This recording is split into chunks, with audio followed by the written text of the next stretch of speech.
things are swiftly getting worse for Concord. In this video, I'll bring some brief updates to you as we continue laughing at this dumpster fire. As you know, Concord released on August 23rd. And during that release period, there were 4 major gaming studios working together to desperately try and hype this game up. And we all know the game is failing, but it's gotten even worse, which we'll talk about later on in the video. So looking back at these attempted hype tweets, it's just that much more funny. We had Sony Santa Monica saying, "Congratulations to Firewalk Studios for the release of Concord. Time to head on board the North Star and join the crew." Swiftly followed by Sucker Punch Productions minutes later saying, "A massive congratulations to our friends at Firewalk Studios on the global launch of Concord today. This weekend is going to be a blast." And then we had Ben Studios saying, "To celebrate the launch of Concord, the Ben devs are taking it to the galaxy and streaming live right now. Come watch it here." And then Insomniac joins in on this, quote retweeting Ben Studio and saying, "We're playing Concord with our friends on Ben Plays." And as we know, all of these attempted hype tweets seem to have done nothing for the game. Same with those journalists that tried hyping this game up to give Concord a chance, everybody.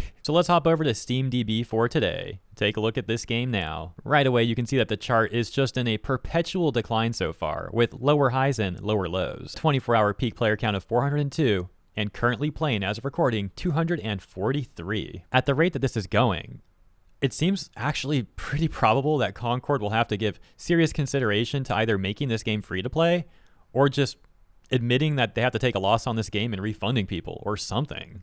Because for a brand new game that relies completely on co-op, this just doesn't look sustainable at all. The less players that there are, the longer the queue times will be. And the longer that the queue times are, it's going to just exponentially make less people play because they don't want to wait around. Hopping over to our Concord, we can see 10 hours ago this post titled "Matchmaking After Launch Weekend," saying, "So just waited 8 minutes for matchmaking and then it timed out. I love the game and want to play it. Unfortunately, I can't wait 8 minutes plus between games. Decide to play something else and come back on peak hours. This really doesn't look promising at all." One of the top responses actually defends Concord a little bit, but provides some very real criticism too. Let's take a look. This user saying, "The matchmaking is unfortunately the byproduct of the game's popularity. Time to connect to a game aside. Games are already turning into 5-stack mega fans against a bunch of meat shields that run objective modes like they are a Call of Duty deathmatch, looking after their KD for some unknown reason, or trophy hunters that just roll the same character all game in a vain effort to tick off a couple of kills on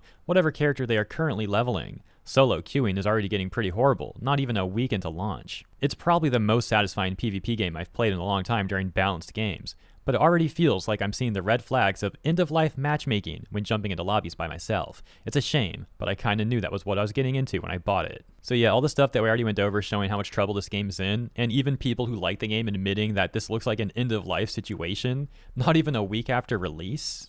It's looking pretty dunzos. Gonna be very difficult for Concord to turn this around. So as mentioned, maybe they go free to play and make it up to the people who actually bought the game by giving them a cosmetic or something else. Or maybe they do admit it's a total loss, close up shop, and refund everyone. We'll have to wait and see how this ultimately plays out. Let me know what you think about all of this stuff as well as your speculation for the future of Concord. And if you enjoyed my coverage, please consider liking and or subscribing, and I'll see you in the next one.